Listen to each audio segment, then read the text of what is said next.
And now we'll move on to a look ahead to this weekend and the rest of the year as well. And coming up this weekend, we've got the first ever PDC Asian Championship spots in the World Championship on the line.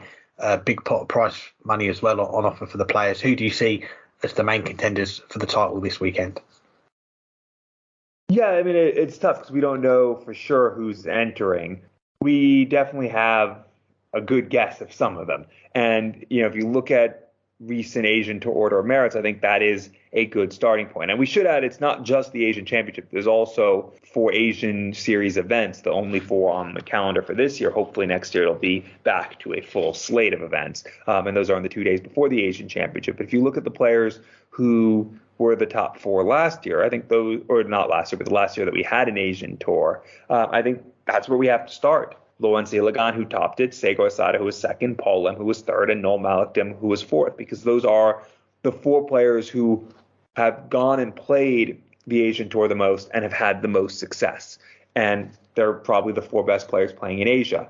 Seigo Asada, I think, is the best of those 4. And I think if he ever came over and gave the PDC a proper go, it would not take long before he was making his mark. I think he is a top 32 caliber player, if not better, once he fully adjusts to steel tip. He's one of the best soft tip players in the world. All 4 of those are among the best soft tip players in the world. But I think Seigo Asada has that little extra oomph factor that makes him a real force to be reckoned with if he commits to steel tip. But I'll go even beyond that.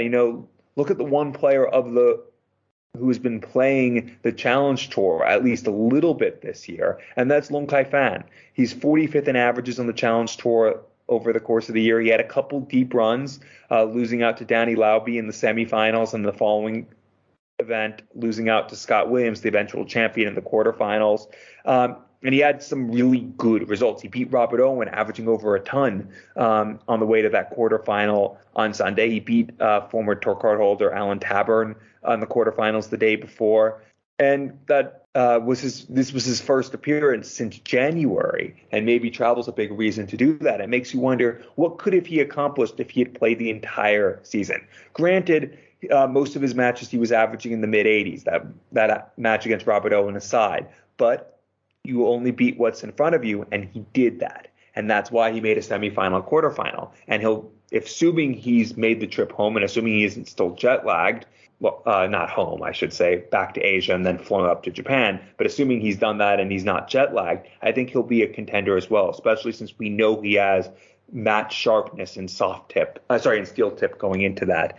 Beyond that, we'll see who enters. There's always more players who will surprise. There's a lot of very good players in Japan. There's no guarantee that Seigo Asada will be the best Japanese player in the field over the weekend. So we'll have to see who enters. But I think the favorites have to be the 4 who have been the 4 form players historically on the Asian Tour, as well as Long Kai Fan.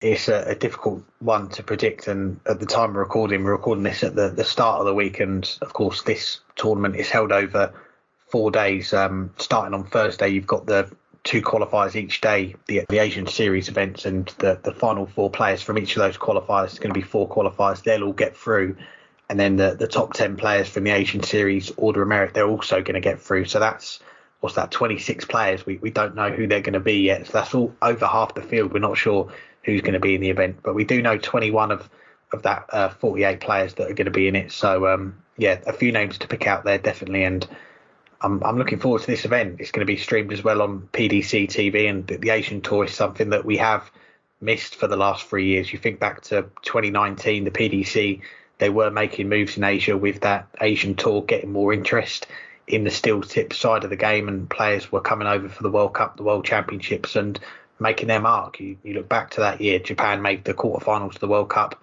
Seigo Asada making the last 32 of the World Championship, winning 2 games at Ali Pali, pushing Peter Wright, and speaking of pushing Peter Wright, Noel Malikdem as well, pushing him all the way in that first game, missing that match start of the ball, that now infamous game that we saw that night. And who knows how far down the line we would be now with steel tip darts in Asia had there not been the long break that we've had over the last few years. But it will be good to see some new faces, some players that we've not seen before, but as far as players that we do know, we've heard of before, household names. You're looking at your likes of Paul Lim, Lawrence Ilagan, Paul on the show this week, and chatting to him, his love for the game, 68 years old, is still burning inside. And he said he feels like he can make a breakthrough in these TV events. He feels like that is something that he's still capable of doing. And you've got to love that belief and love that he's got for the game. And Lawrence Alagan's someone that we love watching. So hopefully he can have a deep run and we'll see a lot of him. And a few other players I'll give a mention to. You've got Man Lok Lung, represented Hong Kong in the World Cup last year, whitewashed Royden Lam on the way to winning the Hong Kong qualifier. And you've got players that have qualified from the UAE, Singapore, Philippines, Bahrain, Mongolia, India, China, Macau. So there's going to be a lot of new players, different players from different countries that we've not seen before. So that's the main thing that's exciting me. And hopefully this will be a staple of the calendar for Asian darts going forward. But we'll also see that Asian tour return next year as well, fingers crossed.